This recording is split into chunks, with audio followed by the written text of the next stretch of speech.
Queridos amigos, sejam bem-vindos a mais um vídeo aqui no canal Poptopia. Eu sou o Daniel e no vídeo de hoje, Epic Collection do Homem-Aranha. Esse é o volume 6 da coleção Epic do Homem-Aranha, da coleção Epic Collection e o primeiro do Homem-Aranha, né? Essa coleção a gente celebrou muito quando ela chegou aqui no Brasil, porque é um formato desejado aí pelos colecionadores que têm o desejo de ter fases assim mais extensas por um determinado autor ou uma fase específica de determinado personagem compilado nesse formato aqui, capa cartão, 480 páginas. Eu já resenhei aqui os dois do Quarteto Fantástico e o meu favorito é esse aqui, o novo Quarteto Fantástico. Resenhei também o Vingadores Operação Tempestade Galáctica e agora chegou a vez da gente falar sobre Ameaça por Todos os Lados. Essa é uma HQ que a Panini lançou agora em janeiro, né? Ela tem 488 páginas, capa cartão, e o preço de capa é R$ 154,90. Não é barato, tá? Não é barato, a gente entende que o preço do papel tá caro. Eu trabalho numa fábrica de papel, se você não sabia, agora eu vou te contar. E papel para se produzir no Brasil, ele depende de uma série de insumos que vêm de fora que são dolarizados, e isso faz com que o preço do produto seja relativamente alto, né? Outra informação que eu acho importante as pessoas saberem é que nem todas as fábricas de papel no Brasil produzem papel para publicações. Existem diversas aplicações para o papel que vão desde fraldas e papel toalha para nossos usos domésticos, também como o papel couché, que é utilizado aqui. E esse papel couché está sendo cada vez menos produzido. Por quê? Porque comparado com outros papéis, como de embalagem, por exemplo, ele não é tão vantajoso para a indústria. Acaba que as poucas fábricas que produzem esse material, ela acaba cobrando um preço mais alto, e isso implica no produto final, que é essa publicação que a gente compra. Não estou defendendo o preço não, só estou contextualizando de que é um produto, uma matéria-prima que tem um valor agregado alto. Isto posto, vamos falar sobre a história, porque eu achei importante falar do preço. Por quê? Porque às vezes a gente bate o olho na Epic Collection e diz, nossa, vou comprar, que beleza. Mas repare bem, R$ 154, quase 500 páginas, e a história é uma história, meus amigos, de altos e baixos, tá? Altos e baixos por quê? A metade desse arco, desse encadernado, ele é dedicado a uma saga, uma mini saga, né? São acho que 4 ou 5 páginas, 4 ou 5 partes de um arco chamado Vibranium. São 4 partes, 5 partes. tô olhando aqui nas minhas anotações. Vibranium e Vingança, onde Homem-Aranha, Pantera Negra e Homem de Ferro vão se envolver em uma espécie de como que eu posso dizer? Uma espécie de sabotagem industrial, não é sabotagem. Eles vão se envolver em uma espécie de espionagem industrial. O que é o Vibranium, todo mundo sabe, é um mineral exclusivo do reino de Wakanda e é a principal fonte de renda desse país, né? E a Roxxon começou a desenvolver nos Estados Unidos uma espécie de vibrânio genérico, um vibrânio mais barato, um vibrânio produzido a partir de estudos de laboratório. Isso faz com que o Rei T'Challa saia de Wakanda e vá até Nova York entender como esse vibrânio está sendo produzido e como ele vai impactar nas condições de vida do seu povo. Ou seja, o T'Challa está fazendo a defesa de um mercado que para ele é quase um monopólio, né? E aí ele tem o apoio do Homem de Ferro. O Homem de Ferro junta-se ao T'Challa e mais para frente ao Homem-Aranha para os três juntos investigarem como que a Roxxon desenvolveu esse produto e quais as implicações. Acontece que tem um funcionário da Roxxon lá que ele é um cara reto, ele é um cara bastante correto nas suas atitudes e ele confia na empresa até um certo ponto que ele acaba se transformando em um defensor da empresa, que aos moldes do Homem de Ferro ele vira um cara de armadura para defender os interesses, né?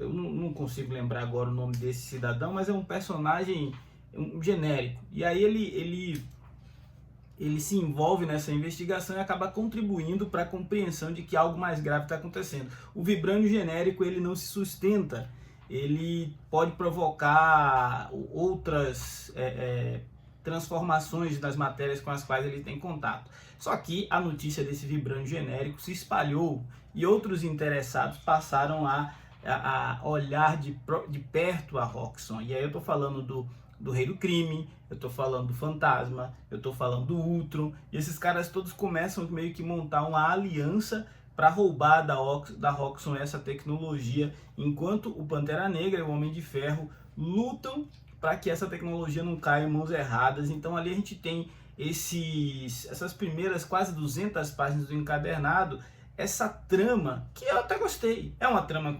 tipicamente noventista, com diálogos expositivos, com situações Ultron se aliando ao Rei do Crime para como se fosse um mero capacho. Mas reparem bem, não é o Ultron primordial, é um Ultron 13, que é uma versão do Ultron que talvez nem tenha ido muito longe depois disso aqui. Eu confesso para vocês que eu desconheci, era mais um vilão ali dos Vingadores da Costa Oeste do que o Ultron que a gente conhece de fato.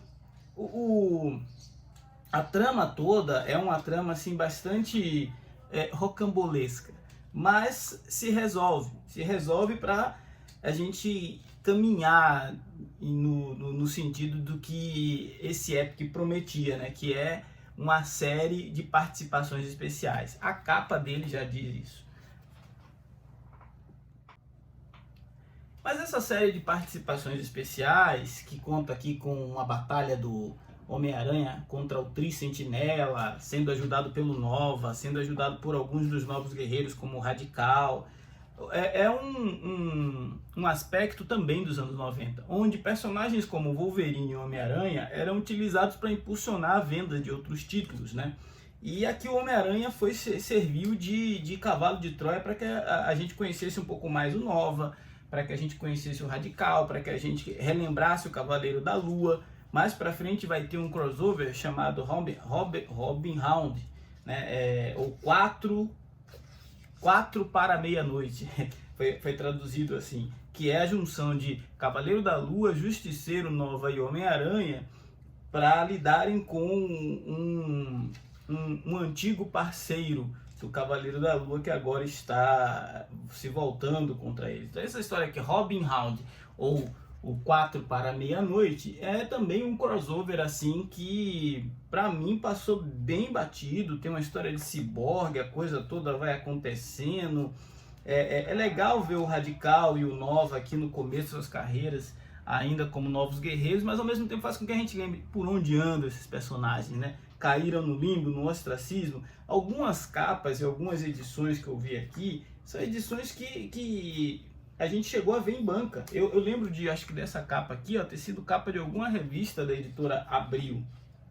E eu acho bacana isso. Mexe com o nosso lado mais saudosista. No entanto, não sustenta uma compra de uma HQ de quase R$160, né? Para você simplesmente matar a saudade de uma época onde você supostamente gostou dessa HQ. O que eu tô querendo dizer? Esse quadrinho envelheceu mal, né? Envelheceu mal e as histórias elas são bastante datadas, são de uma época onde se fazia história desse jeito, mas que hoje em dia eu não sei se funcionaria mais. Enfim, o ponto alto com certeza é você ter aqui histórias desenhadas por Mark Bagley, né? Mesmo que o roteiro David Michelinie ainda esteja deixando algumas lacunas, deixando alguns espaços, eu acho que o ponto alto com certeza fica por conta do desenho, pelo menos nesse miolo aqui.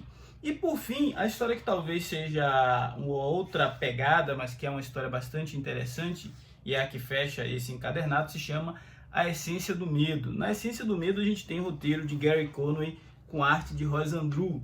Mostra uma história totalmente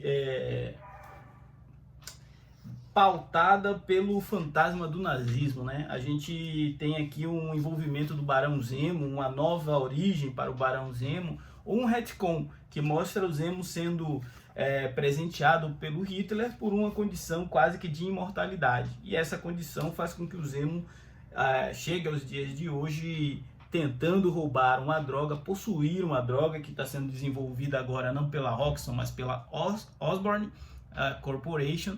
E essa droga da Osborne, ela promove o medo. E o Zemo quer utilizar esse medo para dominar o mundo. É uma história típica de super-herói, mas que o Homem-Aranha junto com a Silver Sable vão investigar e acabam indo parar na Alemanha Ocidental.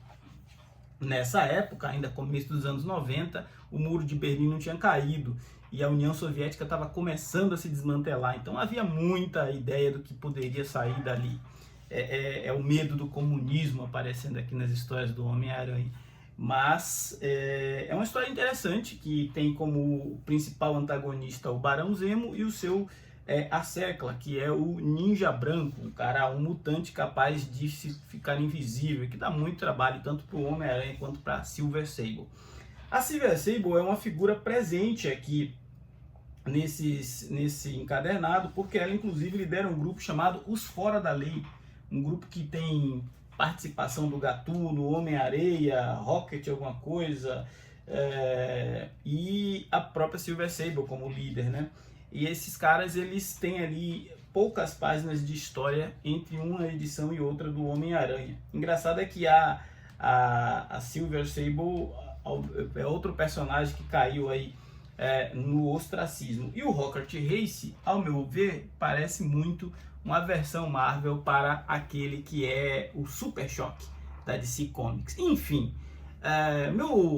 minha consideração final é que esse Epic Collection do Homem-Aranha, ele tem um público específico, o colecionador completista de Homem-Aranha. Por quê? Porque isso aqui vai emendar direitinho ali com o Omnibus do David Michelin e começa a preparar terreno para um material possivelmente da saga do Clone. Estaria a Panini pensando em fazer aqui com o Homem-Aranha aquilo que ela fez com o Hulk? O Hulk foi presenteado com diversos volumes de Marvel Vintage até que chegasse o momento de sair os Omnibus do Peter David. Pode ser que a gente esteja presenciando o mesmo fenômeno acontecendo novamente. Esse foi o Poptopia de hoje. Se você não for inscrito, se inscreva, ajude o nosso canal a crescer e ganhar relevância nesta concorrida plataforma. Falar de gibi é sempre muito bom, falar dos quadrinhos dos anos 90 é bom também. Forte abraço, até a próxima.